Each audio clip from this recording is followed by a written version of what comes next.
Hi there everyone, it's Dave Levine here. Thanks for joining me for episode number 49 of the Sports Stories podcast. This is the second to last episode in series 5. Now before we get into introducing today's guest, I just want to take us back a week or so to the guests we've had previous in series 5. We've had chief executives, coach developers, administrators, performers. We've had lots of people doing all sorts of different roles and have had different experiences across the board working in and through sport. Last week's guest was Dan Newton. Dan is the chief executive of Parkour and has also had roles working with rounders, boccia and many other sports across the sporting landscape. What did also come through really strongly in Dan's role and in his career was his role in sport development and his passion for the development of people through the vehicle of sport. Now today's guest I'd like to introduce is Tony Fretwell. Tony also has a real passion and interest in developing sport, but also in developing people through sport. Tony's role is currently the Women's FA Academy Manager. So his role is to develop the system for women's football through academy sport. Now, Tony has had a fantastic role here, but also draws on a massive experience of working both in education and in other governing bodies, particularly the Rugby Football League. Now, Tony will bring his openness, his passion, his enthusiasm, and his great storytelling. He's a real person that wears his heart on his sleeve and tells it as it is. And I know Tony's faced some real great challenges in his career, as well as some real great highs, and I'm sure he'll share many of those. Now, as always, please let us know how you get on. I'd love to hear your feedback, your thoughts, what really resonated with you from today's show and others. So please make sure to keep in contact through the website, which is www.sportstories247.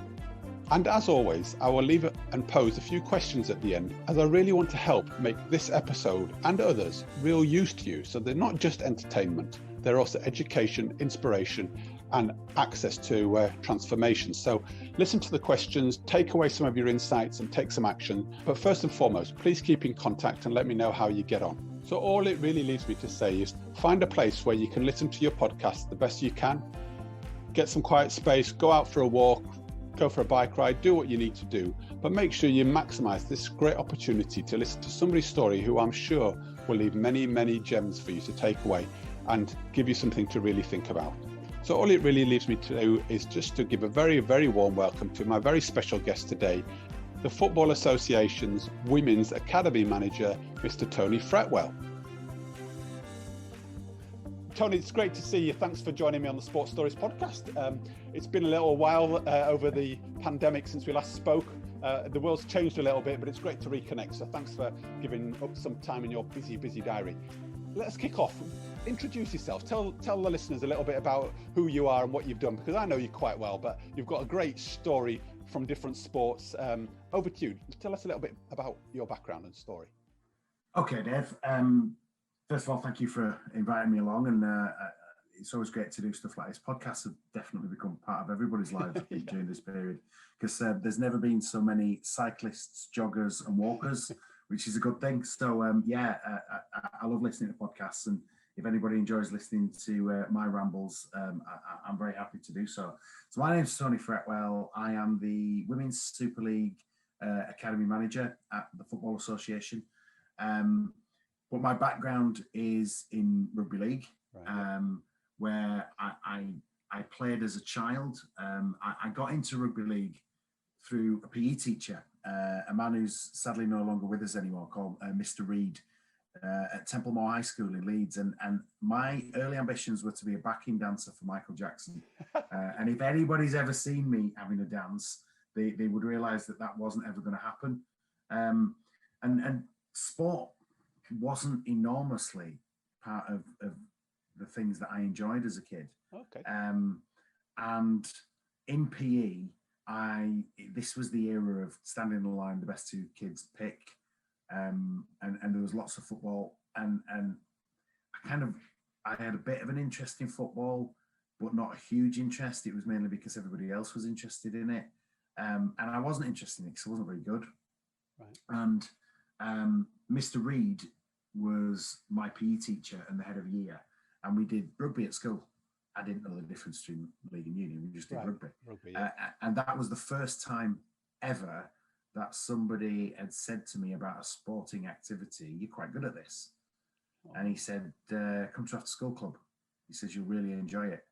And I never looked back. And I think that has driven a lot of my philosophies now about talent pathways have to have multiple opportunity points, because I might be the greatest golfer that ever lived, but I've never played golf, and I'm not going to start now because it's too late and I'll miss out and regret the life choices I made. But if Tiger Woods and Seve Ballesteros never swung a club, they'd never have known. No.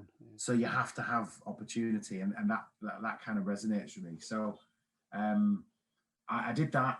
I went to a local community club, and that just became part of life. Dad ended up being the chairman. My mum was the secretary. Sunday mornings smelt of hot dogs, because I would wake up and get my kit ready to go to the game, and my mum would be boiling onions and doing hot dogs, because she would do the aftermatch food. And the local community club, which is Kippock's Welfare, just outside Castleford, that just became an extension of life. Brilliant. Because I was playing, I wanted to watch, so I then went watching Castleford. My dad supports Blackpool, which is why I support Blackpool. And occasionally I'd go there, but obviously it was a bit further away, so we didn't quite get to go as often. But yeah, rugby became a fascination, and it was all because somebody had said, you're all right at this. And I think that spark was lit very early in that. And very quickly, I found myself with some interest from professional clubs. And this was interesting, because a few different scouts had spoken to my dad. And I was given an opportunity to go to a couple of different clubs. And I ended up joining the academy at Bradford. Right. And this was just at the end of the Bradford Northern era. So the kind of the Bulls brand hadn't exploded at that point. It did whilst I was there, and that was tremendous to be involved in. But the thing that I reflect on now was I had been playing club rugby for less than 18 months when a professional club came in. Wow. And I was going to a professional club, training with players who'd been playing for 10 years plus. I didn't know how to pass properly.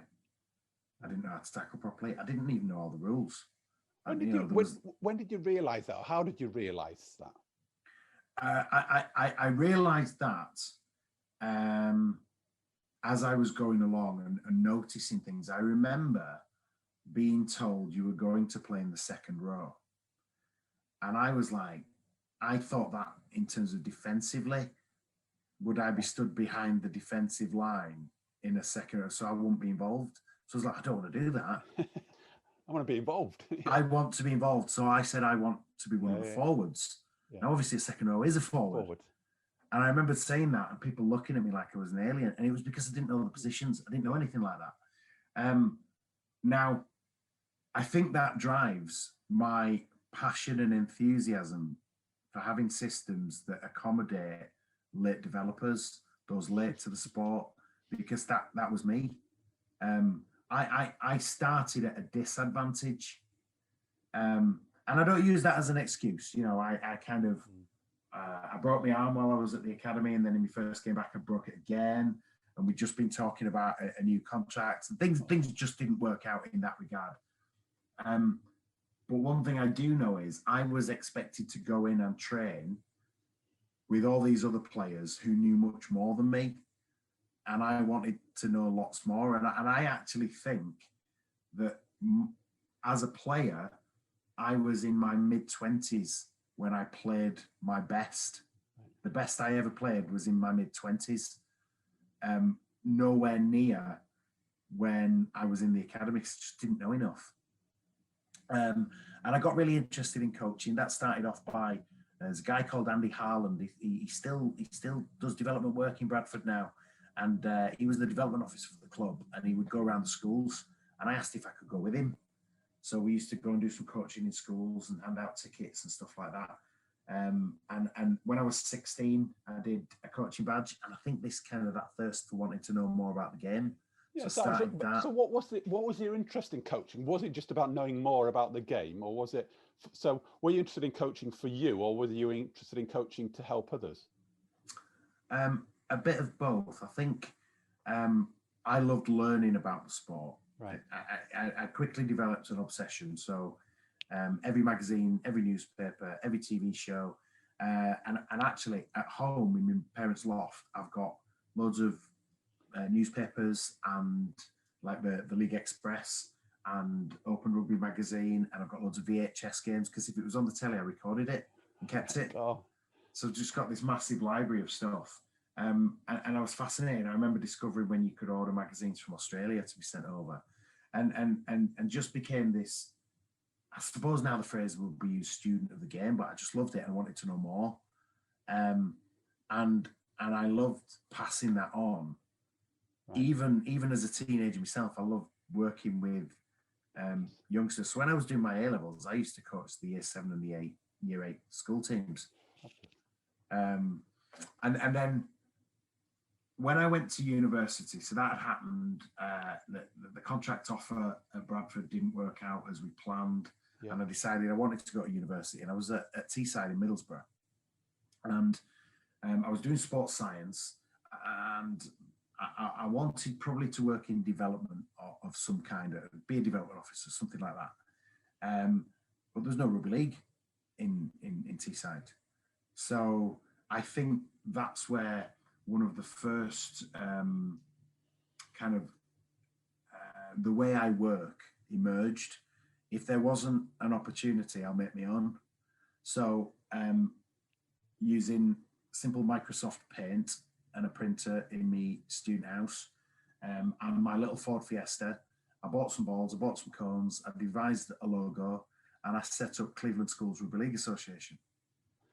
And we offered free coaching, 8-week blocks, and literally I'd finish my lectures, jump in my Fiesta, go and coach in a school in Middlesbrough on an afternoon, kind of 3:30 till 4:30. Created a league where, funnily enough, I was the referee as well. You were everything. And we had a rep team that played on a Saturday in the English Schools Rugby League. So we played in Division 2, so we were playing like Keighley and Carlisle and things like that. And that's what I did. And that if I couldn't get experience somewhere else, I'll make my own. Tony, where did that come from? That idea, in you that actually, if there wasn't the opportunity, I'll make it. Where's that perseverance and that determination and that desire to make things happen come from at such a young age?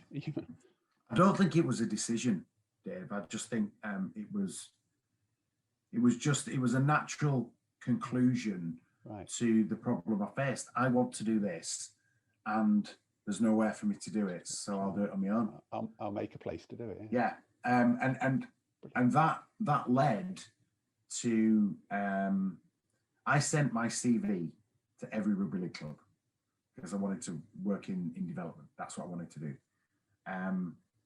And out of the blue, I got a letter from Halifax Rugby League Club saying, we'd like to speak to you for the job that you've applied for. I didn't know I'd applied for a job. But they had a job that was advertised. I hadn't seen the advert. And by sending in my CV, I'd accidentally applied for it. And I think, bearing in mind, it wasn't a wealthy club. It was a club really, really struggling. And, the well-documented financial issues came later on. Yeah.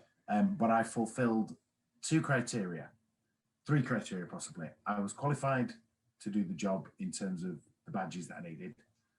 I was enthusiastic and would work ridiculous hours that the job required. And I was very cheap.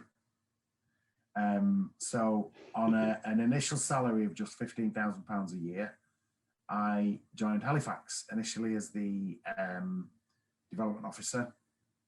And I was there 3.5 years. And in that 3.5 years, I did work 70, 80 hours a week. I was the service area coordinator, so the local development officer.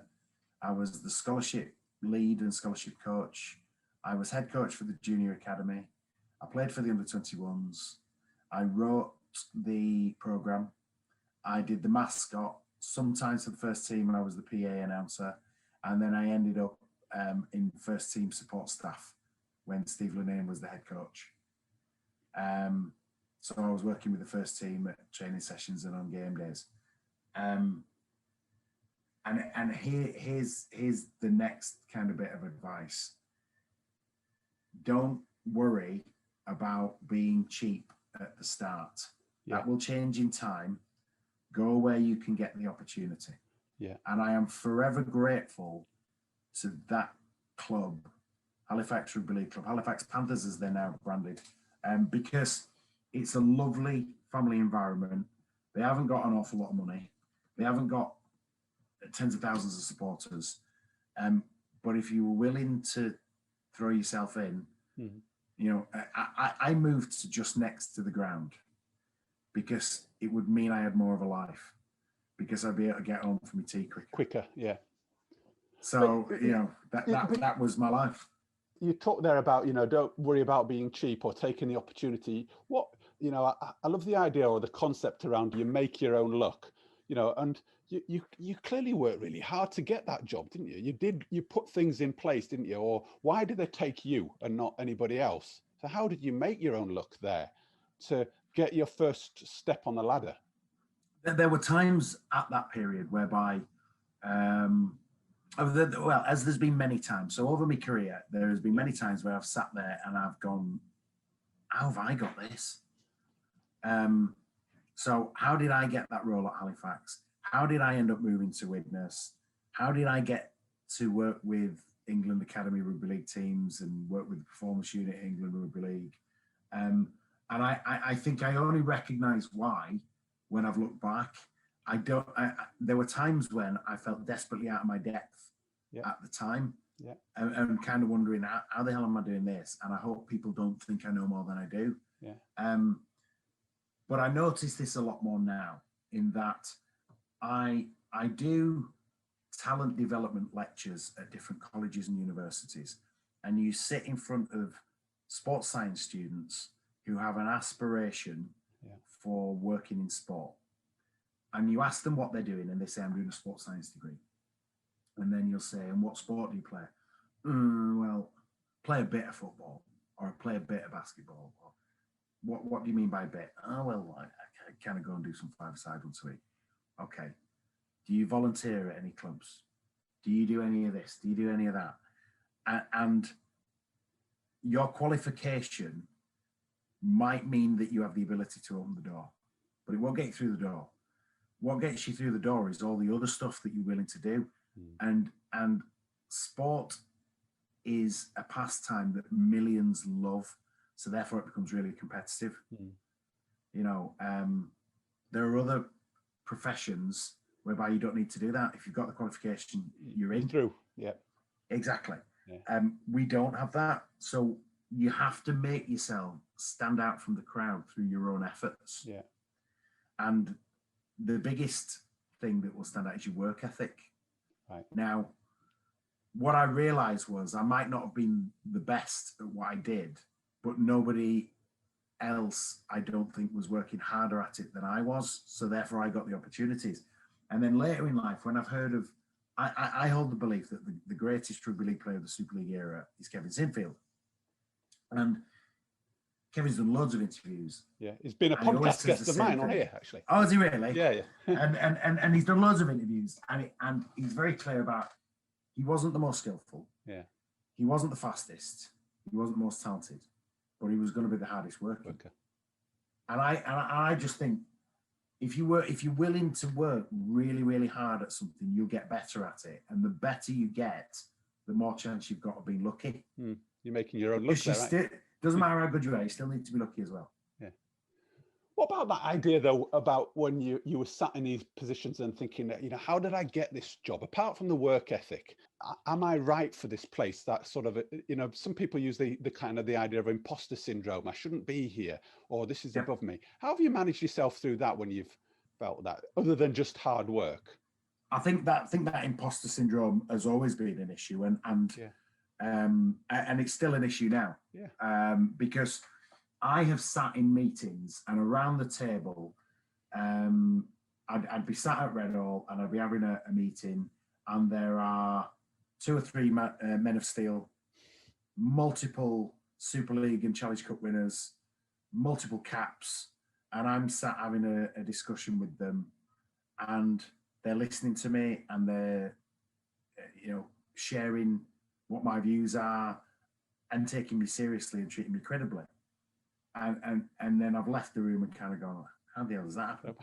Then I joined the FA, bearing in mind my feet are 50p shaped, and I've played a little bit of recreation football. I play for a vets team now, and Dave, I'm dreadful at football. Yeah. And I watch a League One team who are slightly less dreadful, but not world class.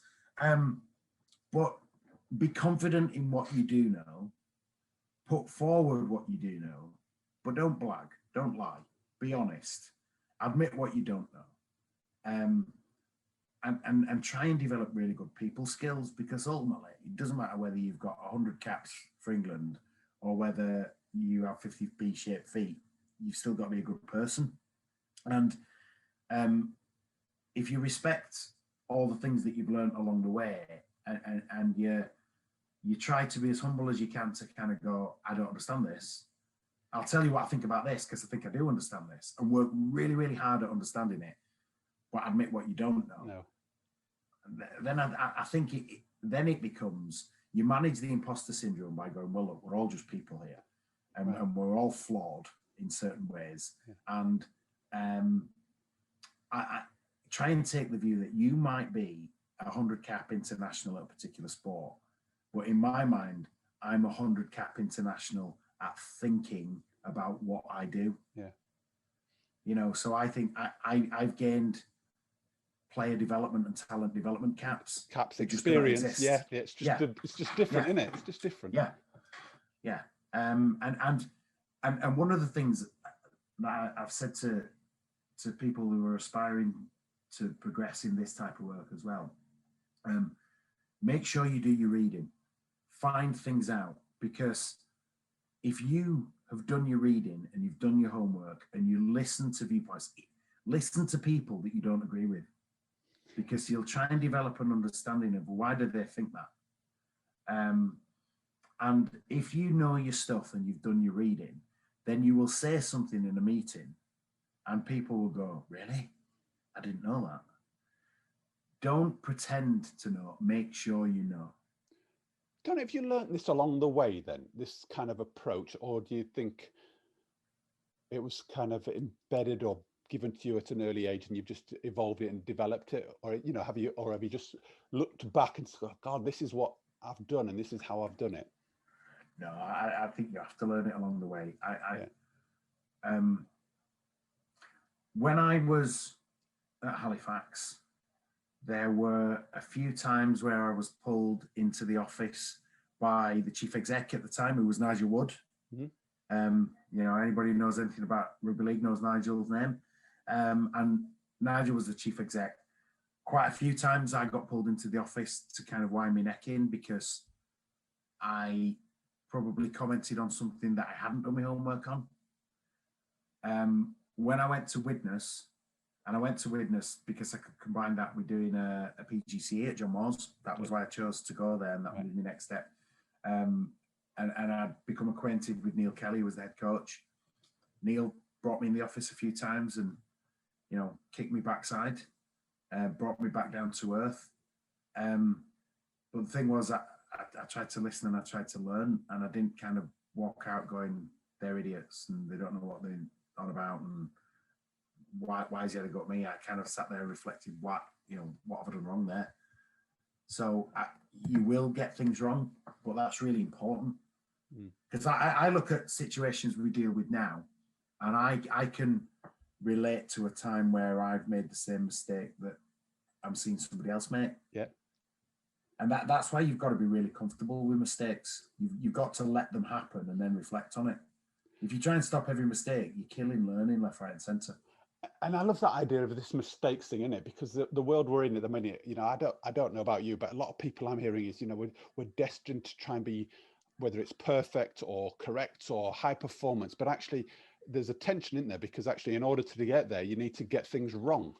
But actually society somehow tries to drill that out of us. I don't know, but I'm just wondering, again, is that something that you've developed through? Is this part of your teacher training stuff, or is that been instilled in you all the way through your playing career? This idea of, because you're always pushing boundaries here, aren't you? If I can't do it, I'll have a go. And I might get it wrong, but I'll get it wrong to get it right. Yeah, I have constantly said in the development of the WSL Academy system that we will try something with the greatest of intentions. It won't work out, and we'll change it. I work very closely with David Faulkner. For those who don't know David is head of performance services for the women's pathway. He is an Olympic gold medal winning hockey player. Yeah. And that's his background sport. And he uses the phrase "fail fast." Yeah. So kind of try something, recognize when it's not going right, and change it. And I loved that when I first spoke to him about the role, because what I don't want is don't make mistakes, because that just creates this knife edge culture. If you're going to make mistakes, you've got to make them with the best of intentions, but don't keep making it, because then you're not learning. And I also think from teaching, what I got there was that, and I think in retrospect, this is the thing I love most about this type of work. I love the fact that there's no single answer. Right. It's almost like talent development is like Indiana Jones trying to find the Holy Grail. And, brilliant. Fools will point to what they think is the Holy Grail. It doesn't exist. It's mythical. There is no single answer as to how you produce world-class athletes. What there are multiple, hundreds of thousands of answers, but they don't all work with everybody. The answer that will work with that player is completely different to how that work with that player. And I think the beauty of that is you can't ever be fully wrong. Yep. You can go, well, that works there, and I'll use that there, but that works there. Yeah. And I think that drives my inquisitive nature. I love the fact that, well, what makes the difference? And sometimes you can't answer that. So I think what we have to do is we have to develop a system that provides absolutely loads of flexibility, whereby you can change things and adapt things that suits the players that you've got and that you're working with. But also you need to give the practitioners a big toolkit.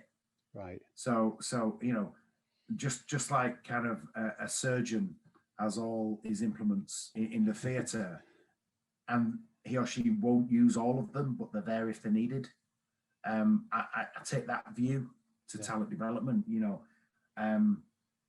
and when a question is asked of me by an academy manager, I think we should do this for this player. There's two questions really. One, why? So always kind of challenge yourself. Why do you think they need that? What's the rationale, the thinking behind that? Yeah. Okay. And then once there's a rationale, how are you going to do it? Not you can't do that. It's how you're going to do it. Yeah. So the answer is always, okay, well, let's see how we can make that work, rather than, well, the rules say, no, you can't do that. Yeah. It's your can-do, it's make it work again attitude coming out. and that creates a lot of headaches, because it's a governing body, and governing bodies need rules. And I'm not a huge fan of rules. I think rules need to be quite open to allow flexibility and scope. And of course, we all need some rules, but your rules need to be kept as thin as possible. Much more important than rules are your principles. What is it that we're doing here? And everything we try to do is based on a player-centered view. Right. And if it's not player-centered, then we've really got to question it. And when you say player-centered, what do you mean by that in the context of the work you're doing at the moment? Will what we do make the player better, or make the environment in which the player sits better? Right. If it doesn't do either of those, I'm not sure we should be doing it. Yeah. We've got to then drill down a lot deeper as to why we're doing it. Yeah. Now, sometimes there are reasons why, in terms of it's a financial reason, But actually, if that secures the environment, then the player is benefiting from it because it's a much more secure environment. Yeah. So we've always got to follow that trail. Is that going? Yeah, you know that philosophy of, is it going to make the boat go faster? Faster, yeah. If it isn't, let's not bother. Yeah, or let's because ask a really hard got question. A list there, of things to do. Yeah. Because there is always, we are always got an economic problem with our resource and our time. Right. Okay. There is always a list of things to do that's too great versus the resource and the time that we've got to do it. So we've got to pick and choose. And in a dual career system, you've got two considerations. Is this going to make this athlete a better performer? And is it going to help them aspire to their non-sport specific aspirations for their life? Yeah. Hence the dual career. If it's not doing either of those, it's not a priority. Yeah. Tony, you made some lovely connections there for me, you know, back to your sporting career and when you started and came through in terms of that whole late developer stuff you referred to in the talent development, but also, you know, you talked there about actually really making a difference. If there wasn't an opportunity, well, I'd go and make a difference. I'd find a way. I love the parallels because of our journey makes us who we are, you know, and how you've brought that philosophy into the work you do now. I want us to just take that on a step. And, you know, you've alluded to the fact, you know, that you were working within rugby league and you actually, that was your kind of your real interest and your passion and your life, as it were. But then you've transitioned away from rugby league to football. How did all that transition take place? And what did you learn from the one environment and take to the other? I think when I work with aspiring young professionals and they say they want to work in sport, I refer to this kind of dual career philosophy. Yeah. And dual career isn't just the athletes, it's also the practitioners that are in it. So I've always had a dual career, and my dual career has been working in the sport and working in education. And sometimes I've jumped between the two. So I was working solely in the sport and I was at Halifax. Financial trouble hit. There was a couple of options as to what I did next. None were well paid, funnily enough. And the one I chose was to go to Widnes, because if I went to Widnes, I could combine that with a part-time PGCE at Liverpool John Moores. So again, that was ridiculously long hours. So I'd work in the community department in the morning. I would then, in an afternoon, go and do a couple of hours teaching practice, because I did that part-time. Then I would come back and coach the academy. It's about 8 o'clock, and then I'd go home, grab something to eat, and do my lesson plans from PGCE. And in between all that, I was still playing part-time. Wow, yeah. So, yeah, they were ridiculous hours for a couple of years. But then that gave me a choice, and I had an opportunity to become a full-time PE teacher. So I transitioned into a career of teaching, and I was a PE teacher for 11 years. I worked at one secondary school for 5 years, and then I had an opportunity to move and be a director of sport at a school in Manchester, which kind of gave me much more leadership responsibility. Okay, yeah. So I went and did that.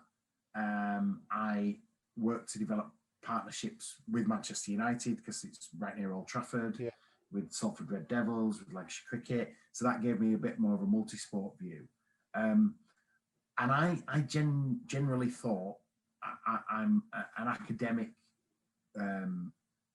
professional, and this is what I'll do now till the end of my career. And then a gentleman called John Roberts, who was director of performance at the time at the Rugby Football League, led the England Rugby League programme. He got in touch and he said, we'd like to speak to you because we want to develop our pathway work much more closely with education, and trying to find somebody who has professional experience and educational experience. Right, lovely. Narrows the field quite significantly. And everybody I spoke to said, if you go back working in professional sport after you built up your education career, you're an absolute idiot. And I agreed with them. Why did they say that, though? Why did they say that? Because there's a viewpoint that sport is precarious, which it is. Yeah. You know, you don't have the same job security. And education's seen as, not far off a job for life, and you know, less precarious. Yeah. But anybody who works in teaching will tell you it's a very difficult landscape. You know, not getting too political, but it's not an easy profession to be in. No, yeah. But I was given that opportunity, and something I had developed a real interest in, bizarrely, was kind of philosophy around happiness and contentment. Now, this came as a result of some mental health challenges I had around 2010, which led to some time off, having treatment, this, that, and the other. And I started reading stuff by a guy called Alan Watts, who, you know, I think he died in the 70s, and he did a lot of work in the 50s. And a lot of it was based on what is happiness and what makes us happy. And it was very much around, what would you do if there was no such thing as money? How would you fill your time? And whatever you decide that's what you would do, that's what you should try to do for a career. Because if you earn less money doing something you're happy with, then you'll have a better life than if you earn more money doing something you don't like. Now, it wasn't that I didn't like teaching, but I knew working in the sport and in player development was something that I was going to absolutely love. So I thought, well, I've got, you know, a decade of teaching under my belt. If it goes wrong, I could always go back to it. So I kind of backed myself and went on a leap of faith, and I did it. And it was absolutely the best decision. It was a pay cut. It was a pay cut, but it was a happiness injection. You know, happiness pay. Yeah. Yeah. And I had a fantastic few years at the RFL, working with Anthony Atherton, Dave Elliott, Dave Rotherham, and Paul Medley, and under John Roberts. I got to do some fantastic things. I went on academy tours. I went to Australia and France and home test matches, and I was getting paid, but that felt like wasn't. Yeah, I was loving what I was doing, and then the opportunity came to join the FA to do this. Now, obviously, I'm not a footballer, and quite obviously, I'm not a woman, so it wasn't a natural fit. But the opportunity to build something from scratch in professional team sport, that felt like that was a unique miss it and miss out opportunity. And I had and still have great relationships with people in rugby league. And I always feel that, you know, leave something on really good terms, because you might need to go back through that door one day.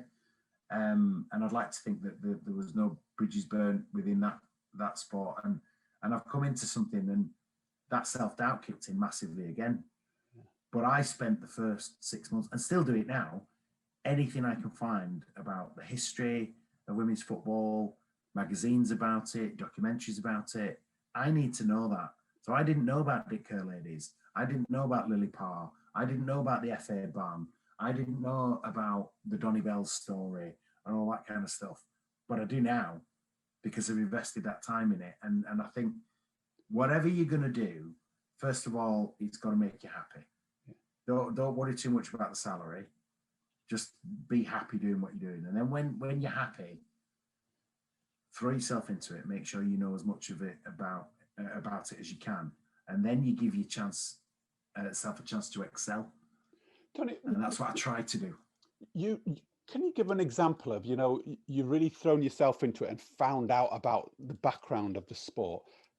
Can you give a concrete example of how that's really helped you and played out? Because some people will go, yeah, that's great, but, you know, has it just given you confidence, or has it really really sort of lived out and helped you be able to do what you do? Yeah, sometimes there are some real stalwarts of the sport in women's football. And when we say stalwarts, they've got a tremendous tale to tell. Now, what we see now is we see a kind of a highly marketed professional sport, growing crowds, huge profile, Alex Scott presenting Football Focus, and we have a perception of what it is. Well, that's not the case. We've got senior England internationals who at the very start of their top flight career were paying to play. You know, we had Jill Scott, who's going to the Olympics, when she started playing for Everton, her tea was whatever she could pick up at the services on the way down from the northeast, going down for training at Everton. And she was working in, I think it was a leisure centre. And before that, you know, people I work with like Lucy Wellings, Richard Pavlo, they've got tremendous stories, very much of struggle. Yeah. Hope Powell, the manager of Brighton, you know, very decorated manager of England as well. Her stories of struggle, of constantly battling. And there's a big resonance there with rugby league. Rugby league's a sport that's constantly having a struggle. It's been through struggle. Yeah, and continues to do so, and arguably always will. So there was a lot of synergy there. And I think if you go into a meeting and there is somebody there who has a story to tell, that meeting will go much more effectively if you've done a bit of research and you know it. You know, or you can play your part in it, can't you? I guess, and connect with it. Yeah, and be interested. So when I first started at the FA, I went into a meeting and there was Marianne Spacey in there, and I noticed on the list Marianne Spacey MBE, and I'm not ashamed to admit at that time when I saw the list, I didn't know a story, so I found out, and I found out she's, you know, one of the most capped players, Hall of Famer, and therefore the next thing I think is this is a person I've got to ask lots of questions from, because there's a source of knowledge there, and I really want to tap into that knowledge, you know, and I made sure I've read Hope Powell's book, because there's loads of people I work with that are mentioned in there, and it gives me an insight and it gives me a depth of knowledge, because if not, I don't know things, I'm not being thorough, and I'll make more foolish mistakes. I know we said mistakes are good, but mistakes because you're being a bit tardy and you're not doing your homework, that's not good enough. You know, and it gives you credibility. So there has been lots of times when and it's been a deliberate act, that people have been surprised that I knew something. And that pleases me, because I want to make sure I've done my homework. And you've done it deliberately, haven't you? And I think that you for me, give out a really lovely message there about, you know, it's been purposeful what you've done. You've done it for a reason, because it's about credibility, it's about connection, it's about rapport, it's about showing passion and interest and all of those things. So, you know, getting that feedback must be lovely, that it's actually working. And I'm sure people respect that, actually. I think there's almost like a psychological dynamic of this. I think, like many people, I'm watching SAS, Who Dares Wins on Channel 4 at the minute. And a lot of that is kind of commit to what you're doing. You know, don't be hesitant about it. You're either all in or you're not. And if you're all in, you give everything you've got. And that again is that work ethic. So when people at university doing a sports science degree tell me they want to work in sport, do they want to work in sport, or do they like watching it on TV and think, oh, I'd like to be part of that? Or are they putting in all that effort and doing all that work? Because the coaches and the players in professional sport have invariably made enormous sacrifices in their life to get to that level. If you want to be a practitioner working in sport, you've got to do the same. If you want to be an academy manager, or a strength and conditioning coach, or a psychologist, or even a performance analyst, or a physiotherapist in sport, you've got to be as close to world class as you possibly can get to that position. And you're not necessarily going to get great financial reward for it. To start with, you know, or to get you going, not always in the end. Not even in the end, absolutely. There's plenty of Olympians that don't earn great salaries. And true, very true. But that boils down to that Alan Watts stuff. Do what makes you happy. And try to put to the back of your mind the money. We've all got bills. I get that. We can't just go forget the money. But if we try to put happiness and what drives us, and what you want to jump out of bed on a morning, don't you, and go, I'm looking forward to what I'm doing today. You raised that question for me, you know, and as you're talking here, you've not used these exact words, but that idea of, again, you know, what is success to you? And I think it comes back to that, what is happiness, isn't it? Success seems like it's happiness, and you defining that what it is for you, you know, and I guess is that the kind of the question we're throwing out here, isn't it? You know, for everybody, is to work out what it is that really as you say, gets them to jump out of bed on a morning? Yeah, I mean, I trying to not get too morbid about this, but we all end up in the same outcome. You know, I quite like, as grim as it sounds, that thing about none of us are getting out of this alive. You know, it's very true, but it sounds quite useful, morbid. I think, isn't it? but if none of us are getting out of this alive, and we all end up in this same thing, when we get to the end, you want to look back and go, I had some great experiences. What you don't want to do is you don't want to go, I spent the last 50, 60 years doing something I didn't really enjoy, but it paid the bills. You know, we can do better than that. You know, when I look back over the last few years, and you know, fingers crossed I'm not anywhere near the end yet, but when I look back over the last few years, I think about some of the trips I've been on, some of the places I've been. I think about some meetings and go, that's astonishing. You know, I was sat having lunch at St George's Park and chatted to Gareth Southgate just over lunch, asked what I was doing, introduced himself. I knew who he was, he didn't know who I was, but that's a memory that I'll take with me. And if I've seen him at St George's, I've said hello, and it's like that kid who got picked last at primary school. Look where he is now. Knows Gareth Southgate, and it's not about the name dropping. It's just that because of the work ethic, I'm getting the opportunity to do things that I think are quite exciting. And you know what? It is genuinely the case. If I can get to do stuff like this, anybody can. I haven't got any particular talent. I'm just trying my best, and it's getting me somewhere. Sometimes I think it's getting me somewhere beyond what my talent deserves, but I'll take it. You know.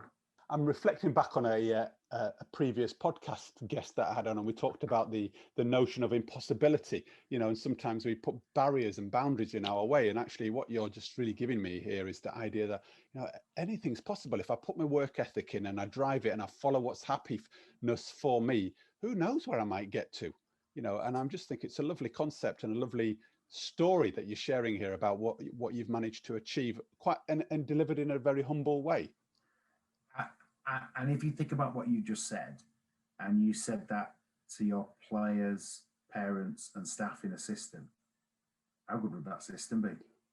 If everybody there was thinking like that, you know, because you know, talent development and particularly talent ID, it's like panning for gold. You know, you'll do a lot of sifting to find what it is you're looking for, and even when you find it, you'll doubt it because you expect it to look like something else. But if everybody has that philosophy of being really open-minded and going, I'm going to give this everything I've got, and I'm not too worried about what's going to happen, but I'm excited about what might come, then you might not be too disappointed. I said to all the academy managers that I felt the biggest thing they needed to understand was that everybody goes into this type of work thinking, I want to help young people aspire to their dreams. But when 98% plus don't make it, you realize that the majority of the job, the overwhelming majority of the job, is managing the disappointment. Now, that sounds quite a grim and dark view of it. But actually, if you open their minds and kind of go, well, success can look really different to you.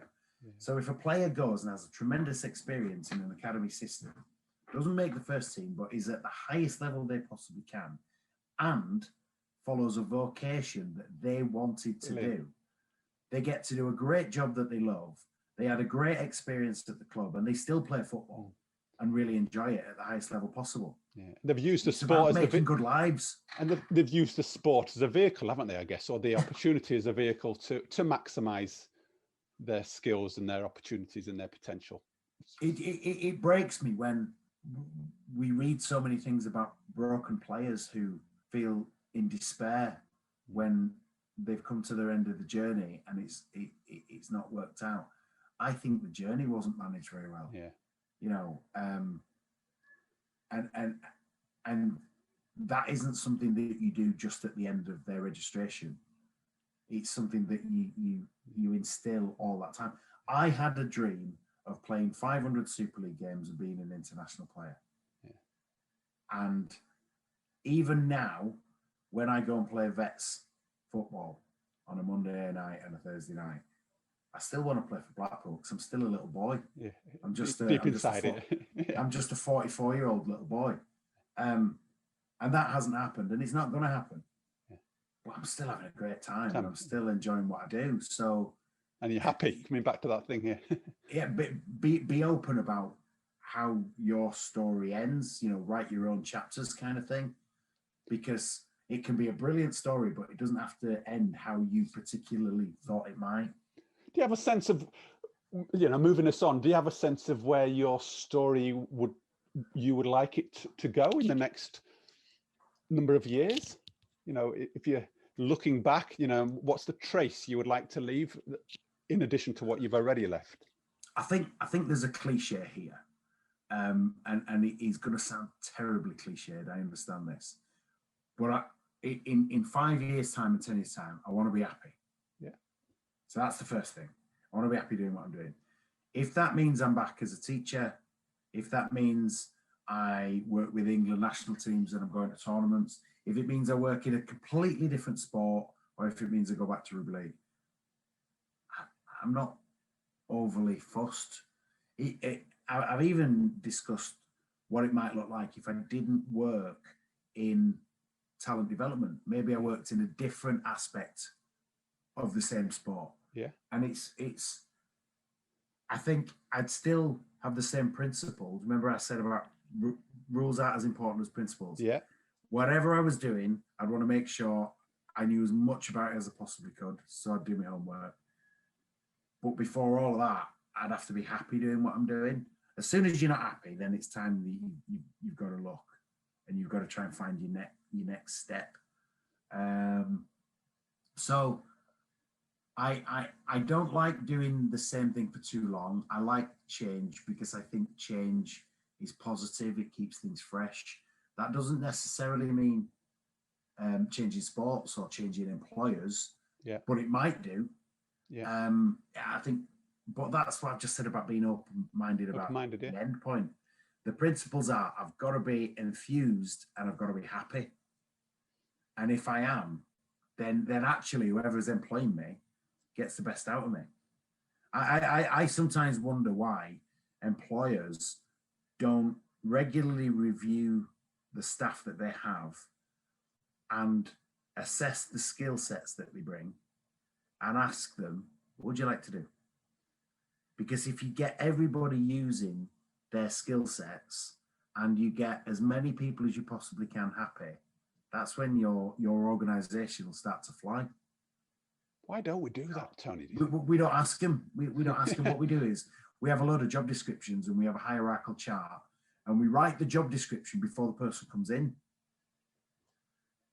What I think we need to do is we need to identify the role, look for the type of person that we want, and then once we know a bit more about that person, amend the role so that it's really focusing on what they can do. Because I've done disc profiling, and I think those who work with me will know this.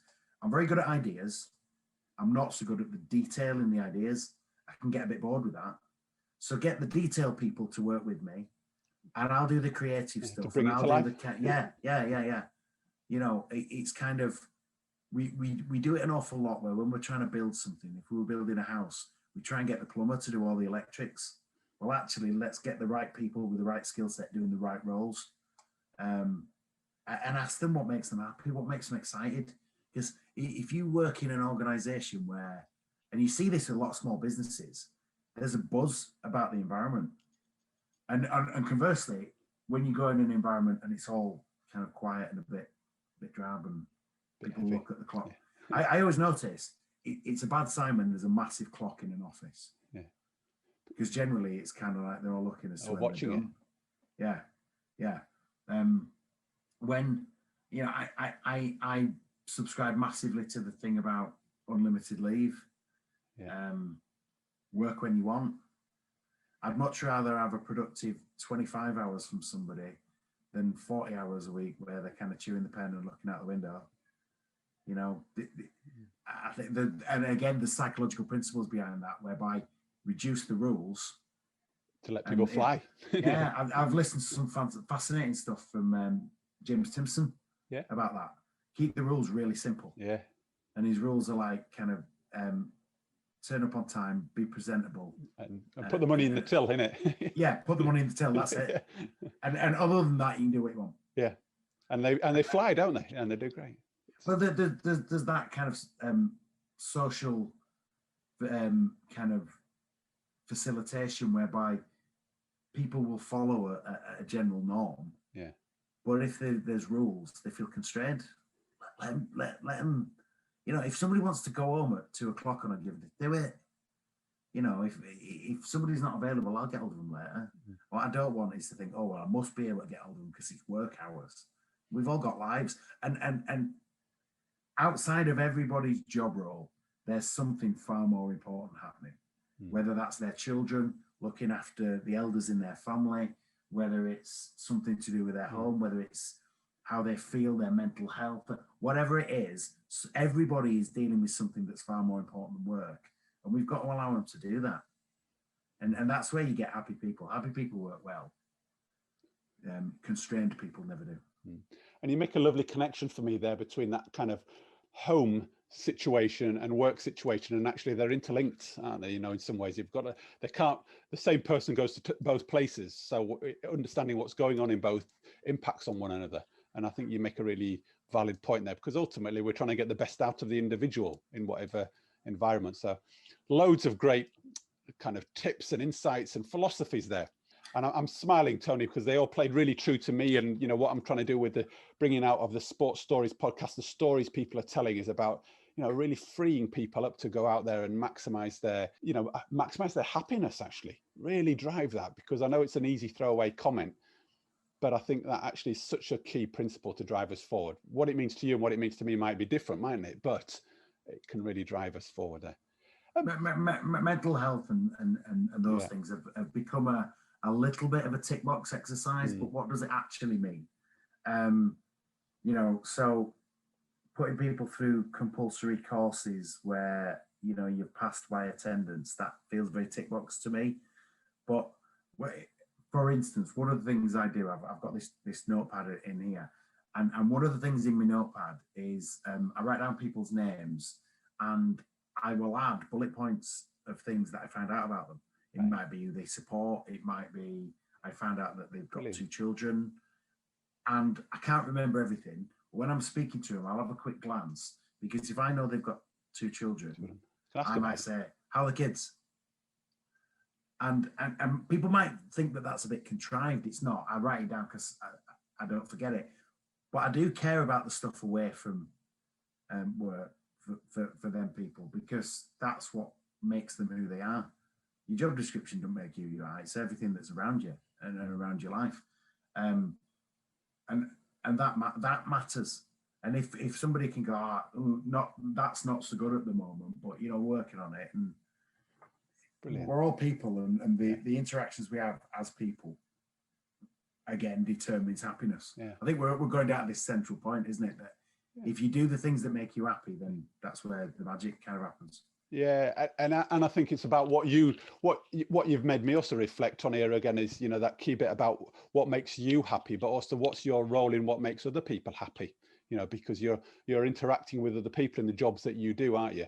You know, so what makes you happy is one thing, but actually just checking in and showing an interest. And I love that one. You know, people, they don't care what you know until they know that you care. You know, and that your little black book really plays to me for that. You know, I'm showing that I'm interested and I care about them as a person, and then that'll really help them drive forward as a professional in whatever role they do. It's just brilliant. It's a great tip, I think, for many people, many of our listeners, to really think about, you know, how do we capture that? Because I think there's something about, you know, we can only keep so many people's names and content in our head at any one time. So actually having the little black book expands that, doesn't it? It's like a external hard drive. Well, one of the things that I know is a frailty and a weakness is sometimes I have problems whereby I wear my feelings on my face. So it has been a problem in a couple of roles whereby If I'm not happy in a meeting, you can tell. I haven't said anything, but you can tell. And you know, sometimes that upsets people, or sometimes that offends, and this, that, and the other. But on the flip side, if you can't tell, I worry that am I a bit of a corporate face? Am I acting, or am I being me? And I kind of have an internal challenge with that philosophy. And if I'm honest, I'd much rather people know that that's how I feel and that's who I am. And they're absolutely free to disagree with it. And you know, I want to know more so that I don't upset you and I don't offend you. But I think being open and honest is a real key to working with people. You don't want to wonder what they think. Yeah. It's much better if they tell you, and that you feel comfortable to say, I didn't like what you said there. I didn't like how you made me feel. Yeah. And then that's where learning happens. Yeah, we can do something with that then, can't we? Exactly. But if we have this kind of corporate face of we nod and we smile because we do that to everybody. Yeah. That almost feels kind of like have a nice day at McDonald's type thing. Yeah. Well, Tony, as a people developer, as a talent identifier, as a coach, as a PE teacher, you know, you're always been interested in helping people move on, develop, and improving what they do, not only others, but also yourself. So let me just fire a few quick fire questions at you, just to bring us to a close here, to really add a little bit more additional value to the listeners. And I'm just wanting to pull out, you know, are there any books or resources which have been really your go-to places that really helped you or really influenced your thinking, which you might advise some of the listeners to go to? A couple of things. The Alan Watts stuff. Yeah. I really like that. I really like a book called The Shack. Yeah. It's a novel, and the bit I like the most is in there. And no spoilers. Trying to understand what forgiveness means. And I misunderstood what forgiveness was for years and years, and now I understand it a bit more. I think that helps. And I do like autobiographies, and I used to fall in the trap of always sports ones. Yeah. But autobiographies are really reflections on learning and a story, and that's where, you know, when we were talking about experience. Yeah. Thrive on when successful people got stuff wrong. Brilliant. Yeah. That'll help you. Yeah. And an autobiography out of sport, whose would you go to? Oh, wow. That's a tough one. An autobiography out of sport that I really loved. Person. Do you know what? I'm going to say Lee Crooks. Mm-hmm. Lee Crooks was a hero of mine as a Castleford fan. Yeah. And he made every single mistake going, and it shaped him, and he learned and he developed, and he didn't always get the learning right, but I think it's a great lesson in honesty. Mm. I think any autobiography where there's some real self-reflection, I think that's really powerful. So my throwback to you then is two last questions here. In terms of self-reflection, what advice would you give to yourself now if you were a teenager, you know, a teenager version of yourself? What tips or guidance, in a nutshell, would you give to yourself to help you on the way again? I think if I was able to speak to a younger version of myself, I don't think I would have done too much different. But what I would have said is, don't worry. Don't worry, yeah. I've spent an awful lot of my time worrying about what would happen. And as a result, I spent too much time looking at things as having an end point. Okay. And it doesn't have an end point. Again, it's a bit of a cliche that life's a journey, not a destination. But what you're doing at that moment in time, that's part of the story. Brilliant. So you've got to be enjoying that bit now. Don't put everything into, oh, well, I want to get to this particular point, because you might get there and you might not like it. Yeah, might not be what you thought it was, or yeah. Exactly. So enjoy yourself along the way. And I think that is we've twin boys, they're 4 years old. And the best advice that I want to give to them is safely and without, risking others, enjoy yourself, whatever that brings. If that's backpacking, if that's doing whatever career, right now, Oscar wants to be a bin man, and Isaac would like to be a fireman. And if those are the careers that they do, if that's what they chose, I'm made up, because if that's what makes them happy, I do not care what they become. I just want them to be happy doing it. Yeah. Love it. Some real key principles there again. We're coming back to that thing about happiness and principles.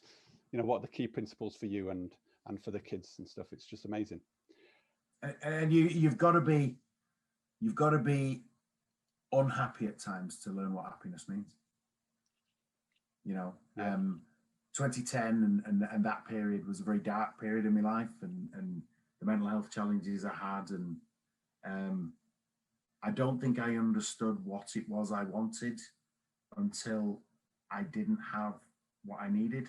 Yeah. That makes sense. Yeah. So again, when you're unhappy, use it positively, it's something that's going to really help you.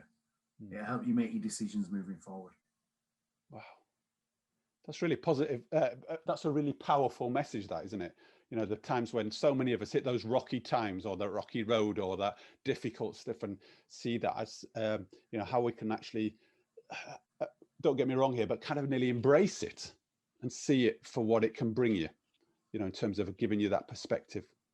It's a powerful I think message. I'm happier now than at any point I've been in my life. But if you'd have asked me that at Christmas 2010, and you'd have... I couldn't even see next week, if I'm honest. So, it's kind of, don't worry too much about the dark times, because you'll just learn loads that will help you get to the good times.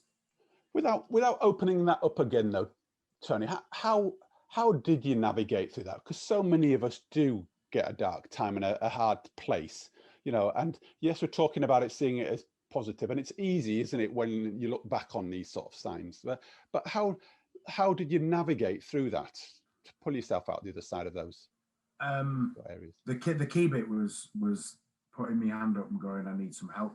Right. And for arguably a period of about 4 or 5 years, I didn't do that, and it just got worse and worse and worse. It was only when I hit the bottom and was suicidal that things happened that pressed buttons that meant the help came. Right. So I had to hit the bottom before that help came. But when it did come, not being ashamed of it. So I went on medication. I was having counselling and therapy. The hardest thing was taking time out. I remember I was signed off for 6 months. And I remember saying, so that's it, I'm just sat at home for 6 months. That's like a 6 months prison sentence. Wow. And actually, over a period of time, I learned about me, and I learned what was it that I liked to do. And then, 4 years later, I had a chance to move jobs into something that I really wanted to do. So that decision was much easier, because I had that time to kind of understand me. If you're spending that many, I genuinely think that very often issues of mental health are caused, and I'm not oversummating here, are caused by people trying to be something for another reason. Mm-hmm. So they're doing something for that person or for that environment or to create that image or whatever it is. But actually, if you can find yourself some space to be isolated and go, right, this is me. What am I, and what makes me happy, and what do I want to be? For me, and then be that. So you actually need that time of isolation. You need that space, nearly, isn't it? Yeah. So I did that, and as almost perverse it is, if I had my time again, there is not a chance on earth that I would want to circumnavigate the very darkest point in my life, because that was when the best learnings came. And I very nearly didn't make it through, because I nearly made choices that would have ended the story there and then, and that would have been horrific for everybody around me. Gosh. But the fact was that didn't happen. A bit more luck than, you know, decision making, but that period of my life put into perspective what actually matters and what doesn't, and what's just noise. You know, so as hard as it is for people who are struggling, and I do work with mental health projects, and I do workshops and this, that, and the other. And if you see me social media, there's a lot of emphasis on mental health. Yeah. As hard as it is, try your very best to embrace it, because it's not going to last forever. Yeah, things will change, and the biggest destiny of that change will be you, your decisions, and what you want. Wow. Thanks for sharing that. That's amazing stuff, you know, and really pertinent and relevant for many people, you know, because I think it's a subject area that's often not talked about, isn't it? And that's why we're talking about it. And I think that's testament to it. So, you know, thank you for sharing your story and your vulnerability. And, you know, it warms my heart to hear that. And actually, here's the story that you've come through and how you've managed to navigate it and use it, and also to see the outcome of that in some ways, of you doing the work you're doing now, but also in a really happier place, you know, saying that I'm actually probably in the happiest times of my life at the moment, you know, but that's through construction, isn't it? You've worked hard at that. So, you know, I really appreciate you sharing the story there. My last question, as I said, I had two, and this is my last one. You've shared your story, Tony. You're a learner. You've taken stuff out of so many other people's stories. Is there anybody else's sports story you would be keen to hear from, or we should try and get on as a guest here, or our listeners might get a lot from? You know, whose sports story could we go to from here, do you think? I think the really interesting ones for me, we get an awful lot of stories from people who've succeeded. And I think the real fascinating stuff is from those that didn't. So I've listened to the high performance podcasts, and I've listened to things like that. And where I get a fantastic story is for people where it went wrong. Yeah. And then off the back of it going wrong, it went right. Because if you remember when I was said about the 98% in sporting pathways, it doesn't go well. But in that 98%, some amazing stories happen. Yeah. So somebody I'm going to recommend is Kerry Bennett, right. Flight Lieutenant Kerry Bennett from the RAF. And Kerry has an incredible story of being a mum, but a mum who's a flight lieutenant in the RAF and is on a program to become an astronaut. And that belief that a young woman who faces all of the kind of gender imbalances that society brings can combine two of the most impossible roles, and that's an astronaut and a parent. Amazing. And they're equally difficult. Yeah. And Kerry Bennett does that, so that's going to be your recommendation. Wow. Food for thought there, hey? Just in what you've said there gets you thinking already about her story and the viewpoints and the opportunities and the thought-provoking challenges that presents, her story. Tony, look, thanks for your very thoughtful, humble, honest, open account of your journey. I know we could carry on forever here, because we just could go, we follow the flow and the energy, and you've got so many lovely stories and tales. But also what I really pick up is your real deep intent to want to help and to be honest, you know, and I know that that's one of your kind of key principles that's come through. Let's just put it out there, and, you know, if people don't like it, they don't like it, but if they do, we can work with it, you know, and I just really love that. So thank you ever so much for sharing a good part of your story, and I only hope that it carries on in the way it's gone so far. If people would like to find out more, how could they be in contact with you to find out either what you're doing personally or also some of the work that you're doing with the Women's Academy system? Probably the easiest way is via social media, at Tony Fretwell on Twitter. I keep my DMs open for that very reason. Sometimes that's to my cost, but that's the risk you take. But yeah, they can message me freely there, or they can get in touch with the FA. That's no problem at all. So tony.fretwell@thefa.com. Happy to receive emails. Brilliant. As long as they're nice. As long as they're nice. Well, they will be. Or constructive. Because, nice doesn't mean to bringing good news. Yeah. You can deliver bad news nicely. Nicely. Well, look, thanks again, Tony. It's been a real pleasure. I want us just to hook up again in a year, 18 months' time and find out what the next episode or the next story of the Tony Fretwell journey is. It's been amazing what you've done. And, I recall this, I think, with a number of other people over the past few days, that people's journeys are not just from A to B. They're not very straight. They go all over. And I think you really epitomise that idea that things don't happen linear. They're often messy and muddled hip bumps on the way. But actually, it's lovely to see your happiness in what you've done, and it really plays to my philosophy as well, actually. And I think if we can all help each other and strive for that, whatever makes us happy, then it's a job worth doing. So thanks for sharing that, and it's been a real pleasure to have you on. Thank you very much for asking me. I'm honoured and delighted to be asked to do this. Though I will admit, the inner me thinks it's bonkers. Anybody wants to hear my story.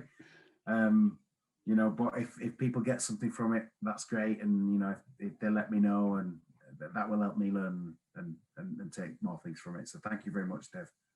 Absolute pleasure. Most people think it's bonkers, but I think that's why we're doing it, because we've all got a story to tell, and you clearly have. So let's watch this space, and any feedback, as I say, for any of our podcasts is absolutely applauded and welcomed, because we're here to try and help the listeners, and you've definitely done that today. So good stuff. Thanks, Tony. My pleasure. So there we have it, episode 49, the second to last episode in series 5 of the Sports Stories podcast, and what an episode it was. Tony, in his usual style, his great storytelling, his passion, and most of all his openness, really shared a great insight into his career to date. He showed some of the real highs, he showed some deep, deep lows, and really opened himself up to what his journey has been through sport. Yet actually everything that he's done, he's really valued, he's taken the learning from it and seen it as a positive in his story so far. And I think that's a really key message for me, in terms of actually what you take from your story is down to you. And Tony really has maximised everything from, as I say, those low times right through to the high ones. The things that really stood out for me, though, is actually seeing every opportunity as a learning opportunity, absolutely pushing his work ethic to the most, and where he really drove from a really young, early age as a player right through to finding his first job in sport development, putting his CV out to everybody just to make sure he got what he wanted, was such a great starting place for him. His work ethic, as I said, was absolutely phenomenal. He really learnt about the places that he worked, really fully understood them, and recognised that actually leaving no stone unturned was really important to really maximise the opportunities that he had, and actually followed the jobs and the careers and the opportunities rather than the money or the profile, and actually recognised that if he put in the right work early on, that the rewards and the recognition would follow. And I really like those principles, because I think they're key principles for any aspiring individual wanting to find a way through their career and in life. And lastly, one of the things that really dropped out for me was the idea of happiness. Tony really flipped to recognising that happiness was a key principle. And I use the word principle really purposefully, because he mentioned there around rules were getting in his way, and principles in work and in life were really key for him. And he was driving towards the principle of whatever made him happy. And I think later on in his life, in the last 5 to 10 years or so, he's really deepened his understanding of what happiness is for him. And I recall his words saying, he's in the happiest place that he could possibly be now, with his young family, and doing some great work, but also recognizing that change might come ahead. And I think, again, great principles for us driving forward in life and actually wanting to leave a really strong trace or a really great legacy in the work that we do. Really going out and creating that story was something that was great and key from the messages today. So in order for me to help you do that, I just want to pose a number of questions. I usually only pose 2 or 3, but I'm going to take the liberty of posing 5 because Tony really made me think and posed a number of great questions himself, which I want to record. So the first question, what efforts do you take or could you take to make yourself stand out from the crowd? Tony really wanted to stand out and he went over and above through his work ethic. What are you doing to stand out from the crowd? Secondly, what are you a 100 cap international at? What would you like to be a 100 cap international at? Tony used the idea that he's a 100 cap international at the work that he does, which really helped him work in environments with people that were maybe higher profile or in his eyes had a greater reputation or greater skill set. But what he became really good at is what he knew, which was what he called his 100 cap international. So what are you really, really great at or want to be great at and known for? Thirdly, what would you do if there was no such thing as money? How would you fill your time? This is based on the work of Alan Watts, which he did a lot of reading around. And what makes you happy was a real key principle, and often taking out the key parts of money actually really helps you recognize what it is that makes you happy, gives you a spring and wants you to jump out of bed in the morning. So question 4, if none of us are getting out of this alive, which is a slightly morbid thought, what are the great experiences you would like to have? What do you need to do to make them happen if you have that power and that choice? This is a real great opportunity to create that story going forward and make those great experiences. And Tony talked a lot about that during his dark times and how he came out of them, is going ahead and creating some great experiences to share. And he's continuing to use that as a real driving force. And my last question, who is your role model and how do they help you learn and develop? Tony once again mentioned a number of people that have been real key influencers, people that he really resonated with or in terms of what they stood for. He really used them as key role models or people to look at in terms of to learn from. And I just wonder who those are for you or who might they be? Okay, so there's 5 really big questions, great questions. Some of them might work for you better than others, but I want to keep questioning you, keep making you think a little bit about what can you drive going forward? What are the questions you need to ask yourselves? How might you really make the best of what you've got ahead of you? What tools, what resources do you need to call on? And that's where it leads me into the other sports stories resources that we have available.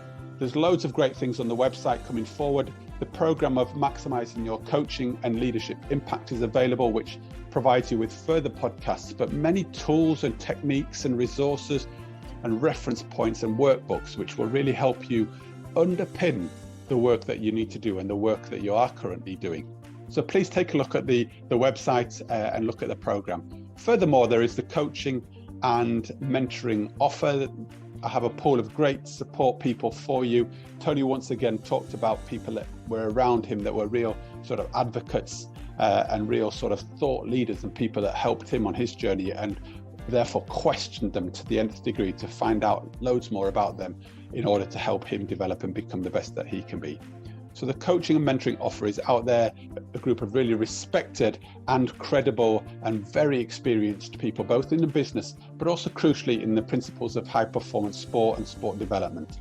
So have a look there or drop me a line if you're interested in working with any of those coaches or mentors. And as always, it just leads me on to say, please keep in contact. Let me know how you're getting on. The success stories do drive us forward.